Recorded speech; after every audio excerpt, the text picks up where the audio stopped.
People will judge you. Let's begin with the truth instead of the lie you've been comforting yourself with. People will judge you when you speak, when you stay silent, when you try, when you fail, when you succeed, when you stand still. Judgment is not a possibility, it is a certainty. And the moment you fully accept this, something powerful happens. Fear begins to lose its grip. Because most of the fear you carry does not come from danger, pain, or loss. It comes from imagination. It comes from rehearsing conversations that never happen, from visualizing faces that never speak, from assuming verdicts that were never delivered. You live in a courtroom that exists only in your mind, where everyone is watching, everyone is evaluating, everyone is deciding whether you are enough.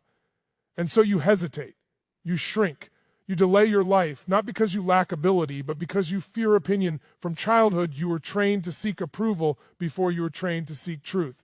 You learned quickly that praise felt safe and criticism felt like danger.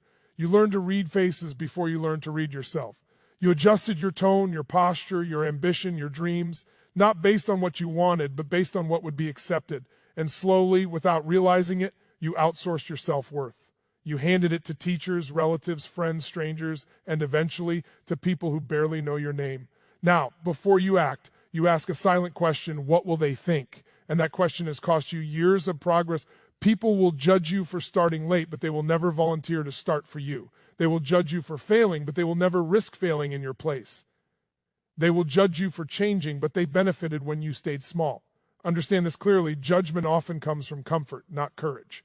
From spectators, not builders. From people who chose safety and now criticize risk because your movement reminds them of their stagnation. When someone judges you for trying, it is rarely about you. It is about the mirror you hold up to their own inaction. The fear of judgment convinces you that visibility is dangerous. It tells you that if you are seen, you will be attacked. If you speak, you will be ridiculed. If you fail, you will be remembered forever. But look closer. How many people do you remember for failing? How many times do you replay someone else's embarrassment? Almost never. Because the truth is brutal and freeing at the same time. People are far too busy thinking about themselves to think about you for long. The audience you fear is distracted, temporary, and forgetful, yet you pause your entire life for their passing attention. Judgment feels powerful because it touches identity. It makes you question not just what you did, but who you are. One comment can undo 100 quiet victories. One laugh can echo louder than years of effort. This is why judgment hurts more than physical pain. It threatens belonging. Humans are wired to survive in groups, and rejection once meant death. But your nervous system does not understand the difference between a tribal exile and a social media comment. It reacts the same way. Fear floods your body. Your chest tightens. Your mind races. And you retreat. Not because you are weak, but because you are human. However, what you rarely consider is the cost of avoidance. Every time you silence yourself to avoid judgment, you pay with self-respect. Every time you choose invisibility over expression, you teach yourself that your voice is dangerous. And over time, this creates a deeper wound than any criticism ever could. Regret. The quiet, haunting realization that you lived a life approved by others but abandoned by yourself. Judgment from others is loud but temporary. Judgment from yourself is silent and permanent. People will judge you for wanting more, especially if they settled for less. Ambition threatens comfort. Growth exposes excuses. Your discipline makes laziness uncomfortable. Your courage challenges fear. This is why people often criticize what they secretly wish they had the strength to pursue. When you step forward, you disrupt the unspoken agreement to stay the same. And not everyone will forgive you for that. There is a moment in every person's life when they must decide which pain they are willing to live with. The pain of being judged or the pain of never becoming who they were capable of becoming. One stings, the other corrodes. One is external, the other internal. One fades, the other follows you into old age. And yet most people choose the safer-looking option, the pain that feels familiar, because it doesn't require action. You were not born afraid of judgment. As a child, you spoke freely, moved freely, failed openly. You learned fear through correction without compassion, through laughter without kindness, through punishment disguised as guidance. Somewhere along the way, you learned that being yourself came with consequences. So you adapted. You became quieter, smaller, more agreeable. You survived, but you stopped expanding. The truth is, no version of you will escape judgment. The version that plays it safe will be judged as weak. The version that takes risks will be judged as reckless. The version that stays quiet will be judged as invisible. The version that speaks will be judged as arrogant. There is no safe identity. There is only a chosen one. And once you realize that judgment is unavoidable, it loses its power to control your decisions. People who judge loudly often fear silently. They fear being exposed. They fear being seen trying. They fear failing publicly. So they attack what they do not dare to attempt. Their judgment is not authority, it is defense. And when you understand this, criticism stops feeling like a verdict and starts sounding like noise. You do not need everyone's approval to move forward. You need alignment with yourself. You need the courage to disappoint others in order to avoid disappointing your future. Because one day you will look back, not at what people said, but at what you didn't do because of what they might have said. And that realization will hurt more than any judgment ever could. People will judge you, but they will not live your life. They will not carry your regrets. They will not wake up in your body with your thoughts. They will not face the consequences of your silence. That responsibility belongs to you alone. And this is where power begins, not when judgment disappears, but when it no longer decides. The moment you stop living for approval, your life begins to feel unfamiliar. There is a strange discomfort that comes with freedom because for so long your decisions were filtered through the expectations of others. When that filter disappears, you are left alone with yourself, and that can feel terrifying. Not because you don't know what to do, but because you were never taught to trust your own voice without external confirmation. Judgment trained you to seek permission. Growth requires you to act without it. Most people are not paralyzed by fear itself. They are paralyzed by the anticipation of it. The imagined reaction hurts more than the real one ever could. You picture the laughter, the whispers, the disappointment, the labels, and so you don't apply, don't post, don't speak, don't start. You rehearse your failure in advance and call it caution. But understand this, the mind will always exaggerate danger when the ego is at risk. And judgment threatens the ego, not your survival. The prison of opinion is built brick by brick, moment by moment, every time you choose safety over authenticity. It is built when you say yes while meaning no, when you hide your ambition to appear humble, when you pretend not to care about what deeply matters to you. Over time, you become a stranger to yourself. You function, but you do not feel alive. You exist, but you do not expand. And all of this is due to avoid a reaction that would have passed in minutes. People who live for approval slowly lose the ability to make bold decisions. They overthink, over-explain, over-apologize. They ask for advice not to gain clarity, but to gain permission. And the tragedy is that the more you seek approval, the less you receive it. Because confidence commands respect, while insecurity invites control. When you hesitate, the world decides for you. Judgment only has power where there is uncertainty. When you stand firmly in your values, criticism has nowhere to land. It may hit the surface, but it does not penetrate. This is why people who know who they are move differently. They are not louder, they are grounded, they are not defensive, they are deliberate. They do not need to convince anyone because they are not seeking validation, they are executing their purpose. You must understand this clearly. People will judge you no matter what you do, but they judge you differently when you respect yourself. When you act from conviction, even critics sense the weight behind your choices. They may disagree, but they cannot easily dismiss you. Respect does not come from consensus. It comes from consistency, from the courage to be misunderstood without retreating. One of the most dangerous lies you've been told is that confidence comes first and action comes second. In reality, confidence is built through action taken in the presence of fear. You do not wait until judgment no longer bothers you. You move while it does. You speak while your voice shakes. You start while your hands tremble. And each time you survive what you once avoided, fear loses credibility. Think about how many versions of you never existed because you were afraid of being talked about. How many opportunities passed because you wanted to look ready instead of becoming ready? How many ideas stayed in your head because you feared being seen trying? This is the invisible tax of judgment, a tax paid in unrealized potential, not money.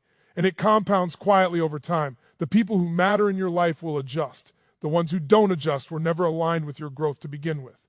Growth always reveals who benefits from you staying the same. Some people liked you when you were accessible, agreeable, and predictable. They will struggle with the version of you that has boundaries, standards, and direction. Their discomfort is not your responsibility. Judgment often disguises itself as concern. I'm just being honest. I'm just trying to help. But true support does not shrink your vision. It does not mock your effort. It does not make you feel foolish for dreaming. Learn to distinguish between guidance and fear projected onto you. Many people will try to protect you from risks they were too afraid to take. When you stop explaining yourself to everyone, your energy returns. You realize how exhausting it was to justify your choices to people who were never committed to your outcome. You don't owe the world a performance that makes them comfortable. You owe yourself a life that feels honest. There will be moments when judgment hits hard, when it comes from people you respect, when it echoes your own insecurities, when it makes you question your direction. In those moments, pause, but do not retreat. Reflect without collapsing. Extract what is useful, discard what is noise, and continue forward. Resilience is not the absence of doubt. It is the ability to move with doubt without surrendering to it. Your life expands in direct proportion to the number of uncomfortable conversations you're willing to survive. Every level of growth requires new tolerance for being misunderstood. The higher you rise, the fewer people will relate and the more people will comment. Remember, visibility attracts opinion. Invisibility attracts nothing. People who are remembered were rarely approved of at their time. They were judged, criticized, doubted, and resisted. But they moved anyway. And history does not remember the opinions, it remembers the actions. The same will be true in your life, even if your history is only known to you. At some point, you must decide that being judged is a small price to pay for being free, that the temporary discomfort of opinion is worth the permanent peace of self-respect, that silence is more dangerous than criticism, and that the life you want demands a version of you that is no longer controlled by fear. There comes a moment when you finally realize that the goal was never to stop people from judging you. The goal was to stop letting judgment decide who you are allowed to become. Freedom does not arrive when the world agrees with you, it arrives when you no longer need it to. When you stop asking, will they approve, and start asking, will I respect myself if I don't try? Your entire posture toward life changes. The strongest people are not those who never feel judgment. They are the ones who no longer negotiate. They feel the sting, the discomfort, the tension, and they move anyway. They do not numb themselves. They do not harden into arrogance. They simply refuse to abandon themselves for acceptance. That is real confidence. Not loud, not performative, not defensive, rooted and immovable.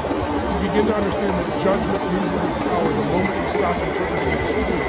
Opinions are reflections, not measurements. They reveal the speaker's fears, values, experiences, and limitations, not your worth.